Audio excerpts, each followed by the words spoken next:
नमस्कार। चलिए आज हम सब मिलकर एक ऐसी अनोखी यात्रा पर चलते हैं, एक ऐसी जगह जो समय से परे है। हम जा रहे हैं भगवान श्री कृष्ण की उस पौराणिक और पवित्र नगरी जिसे हम सब द्वारका धाम के नाम से जानते हैं। पता है, ये एक ऐसा सवाल है जो सदियों से न जाने कितने इतिहासकारों, पुरातत्वविदों और हाँ, भक्तों को भी अपनी तरफ खींचता रहा है। तो आज हमारी इस चर्चा का मकसद यही है कि हम इस रहस्य की परतों को एक एक करके खोलने की कोशिश करें। तो चलिए एक नजर डालते हैं कि हमारे इस सफर का रोड मैप क्या होगा। सबसे पहले हम कृष्ण के सोने से बने शहर की बात करेंगे, फिर सीधे चलेंगे द्वारकाधीश मंदिर और उसकी अद्भुत वास्तुकला को समझेंगे। उसके बाद समुद्र में डूबे उन रहस्यों की पड़ताल करेंगे, फिर तीर्थयात्री के पवित्र पथ पर चलेंगे और आखिर में इस शहर की जो जिंदा आस्था है ना, उसे महसूस करेंगे। तो ठीक है, अब इसमें गहराई से उतरते हैं। सबसे पहले यह समझना जरूरी है कि द्वारका की आध्यात्मिक पहचान आखिर है क्या। ऐसा क्या है जो इस जगह को इतना पवित्र बनाता है। देखिए, द्वारका सिर्फ एक भौगोलिक स्थान नहीं है। हाँ, ये गुजरात के देवभूमि द्वारका जिले में अरब सागर के बिल्कुल किनारे पर है, लेकिन इससे कहीं बढ़कर यह हिंदू धर्म के 4 सबसे पवित्र स्थलों यानी 4 धाम में से एक है। इसे मोक्षपुरी भी कहते हैं, यानी मोक्ष का शहर। ऐसी मान्यता है कि भगवान कृष्ण ने मथुरा छोड़ने के बाद खुद इस शहर को बसाया था। चलिए अब आगे बढ़ते हैं और चलते हैं इस शहर की धड़कन यानी इसके दिल की तरफ, द्वारकाधीश मंदिर। और इसका जो इतिहास है ना, वो इसकी बनावट से भी ज्यादा आकर्षक है। इस मंदिर की कहानी ठीक भगवान कृष्ण के समय के बाद से शुरू होती है। माना जाता है कि सबसे पहला मंदिर उनके पोते वज्रनाभ ने बनवाया था, और आज जो हम ढांचा देखते हैं वो लगभग 2000 साल पुराना है। सोचिए जरा। और हाँ, इसका जो मुख्य प्रवेश द्वार है उसे कहते हैं मोक्ष द्वार, यानी मुक्ति का दरवाजा, जो भक्तों को एक तरह से बुलाता है। अब इस मंदिर की विशालता का अंदाजा इसके शिखर की ऊंचाई से लगाया जा सकता है। 78 मीटर, ये 78 मीटर ऊंचा शिखर जैसे आसमान से बातें करता है, और यही चीज इसे गुजरात के सबसे शानदार मंदिरों में से एक बनाती है। तो अब थोड़ा इसकी वास्तुकला, इसके आर्किटेक्चर को समझते हैं, क्योंकि ये सिर्फ पत्थर और नक्काशी नहीं है, ये एक पवित्र भाषा है। हर पत्थर, हर कोना एक कहानी सुनाता है। यह जो द्वारकाधीश मंदिर है, जिसे जगत मंदिर भी कहते हैं, यह क्लासिक नागर शैली का एक बेहतरीन उदाहरण है।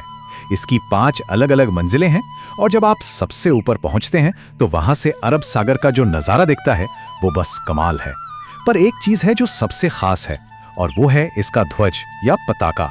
यहाँ की एक बहुत ही अनूठी और पवित्र परंपरा है इस शिखर पर लगे ध्वज को रोज बदलना, और एक बार नहीं, दिन में कई बार इस ध्वज को बदला जाता है।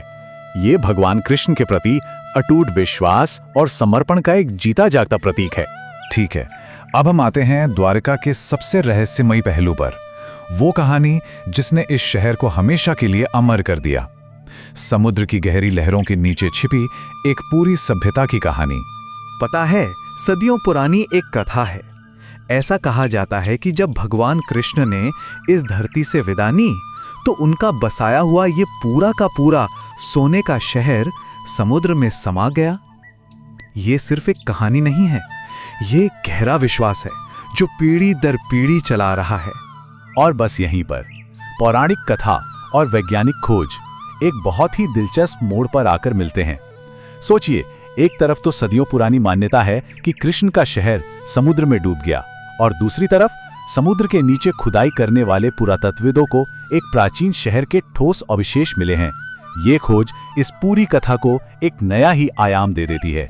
लेकिन द्वारका की यात्रा सिर्फ द्वारकाधीश मंदिर तक ही पूरी नहीं होती। चलिए अब उन दूसरे पवित्र स्थलों को भी देखते हैं जिनके बिना यह तीर्थ यात्रा अधूरी है। इस पवित्र यात्रा के कई जरूरी पड़ाव हैं। यात्री अक्सर शुरुआत करते हैं गोमती घाट पर पवित्र डुबकी लगाकर, फिर सुदामा सेतु पर कृष्ण और सुदामा की दोस्ती को याद करते हैं। इसके बाद जाते हैं बेट द्वारका, एक द्वीप जिससे कृष्ण का असली घर माना जाता है। और हाँ, रुक्मिणी देवी मंदिर और गोपी तालाब जैसे स्थल भी इस यात्रा का एक अहम हिस्सा हैं, जो इस अनुभव को और भी खास बना देते हैं। तो अब हम अपनी यात्रा के आखिरी पड़ाव पर हैं। यहाँ हम द्वारका की असली धड़कन को महसूस करेंगे, यानी यहाँ के रोजाना के अनुष्ठान और त्योहार जो इस शहर में जान डाल देते हैं। द्वारकाधीश मंदिर में जिंदगी एक लय में चलती है। दिन में 6 बार पूजा होती है, और सुबह शाम की आरती और शंख की जो गूंज होती है ना, वो पूरे शहर में एक अजीब सा सुकून और ऊर्जा भर देती है। और जब जन्माष्टमी आती है तब तो यह शहर जैसे उत्सव के सागर में डूब जाता है। भगवान कृष्ण का जन्मदिन यहाँ का सबसे बड़ा त्योहार है। उस वक्त यहाँ लाखों भक्त अपने प्यारे भगवान का आशीर्वाद लेने के लिए इकट्ठे होते हैं। तो आखिर में हम बस यही कह सकते हैं कि द्वारका सिर्फ एक शहर नहीं है, ये एक संगम है, एक ऐसा संगम जहां पौराणिक कथाएं इतिहास से हाथ मिलाती हैं और जहां आस्था की लहरें समुद्र की लहरों से टकराती हैं। ये सच में एक कालातीत जगह है।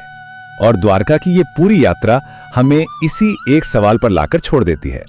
जब सदियों पुरानी कथा और आज की वैज्ञानिक खोज इस तरह से एक हो जाती हैं, तो ये हमें हमारी आस्था, हमारे इतिहास और इन दोनों के बीच के गहरे रिश्ते पर सोचने के लिए मजबूर कर देती है।